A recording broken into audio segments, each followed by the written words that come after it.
இப்போ நமக்கு பாடப்பகுதியில் பெருமாள் திருமொழியில் தேவையினுடைய புலம்புல இருக்கும். அதை நமக்கு பாடமாக எடுத்துப்பேன். இந்த பாடத்தை நீங்கள் கேட்டுருப்பீங்க. இதில் இருக்கக்கூடிய என்ன கதைகள் நடக்குது, பெருமாள் திருமொழி என்ன சொல்லியிருக்கிறாங்க, இதில் இருக்கக்கூடிய சிக்கல் என்ன, அந்த சிக்கலுக்கான தீர்வு என்ன அப்படிங்கிற உங்கள் பார்வையில் நீங்கள் பார்த்துட்டு இங்கே சொல்லலாம். சரிங்களா? நீங்கள் உங்கள் பார்வையில் பார்த்துட்டு எடுத்ததை கேட்டது இதை வச்சு அந்த கதையில் என்ன நடக்குது, இந்த பெருமாள் திருமொழியில் தேவையினுடைய புலம்புல என்னெல்லாம் நடக்குது, அது ஏற்படக்கூடிய சின்ன சின்ன சிக்கல் என்ன, சைக்கலாஜிக்கலாக அதை எப்படி பார்க்கலாம், அதுக்கான தீர்வு என்ன அப்படிங்கிறத நம்ம பகிர்ந்துக்கலாம். முதல்ல யாராவது இந்த தேவையினுடைய புலம்புகளுக்கான காரணம் என்ன, இந்த கதையில் என்ன நடக்குது அப்படிங்கிறத சொல்றீங்களா?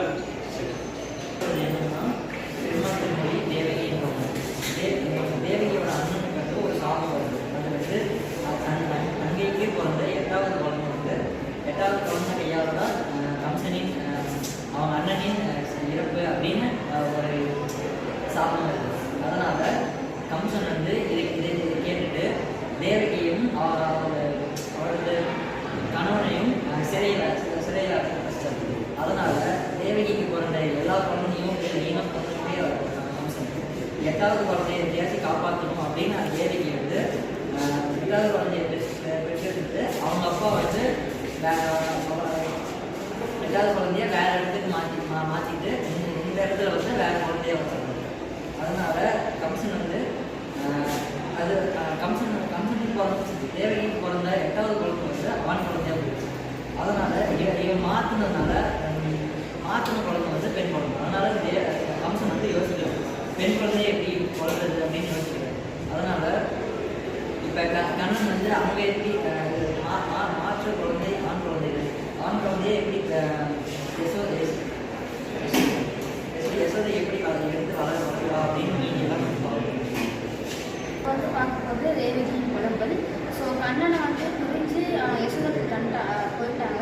அப்போ வந்து தேவகி வந்து ரொம்ப வருத்தப்பட்டாங்க. எப்படின்னா குழந்தைய வந்து புரிஞ்சு அதுவும் இல்லாமல் அவங்கள வந்து நல்லா பார்த்துக்க முடியல அப்படிங்கிறனால வந்துட்டாங்க. அதே மாதிரி குழந்தைங்க பட்ட சின்ன சின்ன அந்த குடும்பத்தனம் அப்படின்னு சொல்லிட்டு அதெல்லாம் ரசிக்கணும் அப்படின்னு சொல்லிட்டு தான் அவங்க தாய்க்கு எப்பயுமே இருக்கும். ஆனால் அதெல்லாம் பார்க்க முடியல அப்படின்னு சொல்லிட்டு ரொம்ப வருத்தப்பட்டாங்க தேவகி. அதுக்கப்புறமா வந்து என்னன்னா அங்கே போயிட்டு யசோதா வந்து நான் இதெல்லாம் பார்க்குறேன் அப்படின்ற ஒரு மகிழ்ச்சியில் இருந்தாங்க. ஆனாலும் இவங்க ரொம்ப வருத்தத்தில் வந்து என்னால் இதெல்லாம் பார்க்க முடியல. ஏன்னா பிறந்த உடனே அந்த குழந்தைய வந்து ஒரு இடத்துலேருந்து நடந்து மாற்றிட்டாங்க. அதனால இதெல்லாம் நம்மளால் ரசிக்க முடியலன்னு சொல்லிட்டு ரொம்ப வந்து தேவகி வருவாங்க. இதுதான் வந்து தேவகி.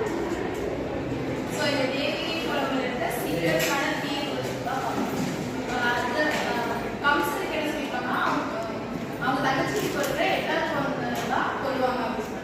ஸோ அவங்களுக்கு வந்து முன்னாடி பார்த்த 7 குழந்தைங்க நல்லா பார்த்துருந்தோம்னா தேவகி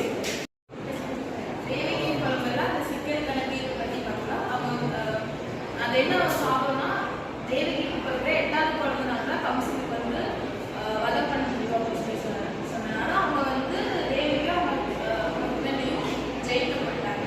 அது போடாமல் அந்த 7 குழந்தை நல்லா வந்ததுன்னா அவங்களோட சாபம் குறைஞ்சிருக்கும். எது பண்ணுறதுனா முன்னாடி அதுக்கு நல்லது கெட்டது பார்த்து பண்ணிட்டோம். அங்கே நல்லா வளர்த்துனா அவங்களோட சாபம் குறைஞ்சா அவங்க 8வது குழந்தையும் நல்லா வளர்த்துருக்காங்க. அவங்கள கொள்றதுக்கான வாய்ப்பு.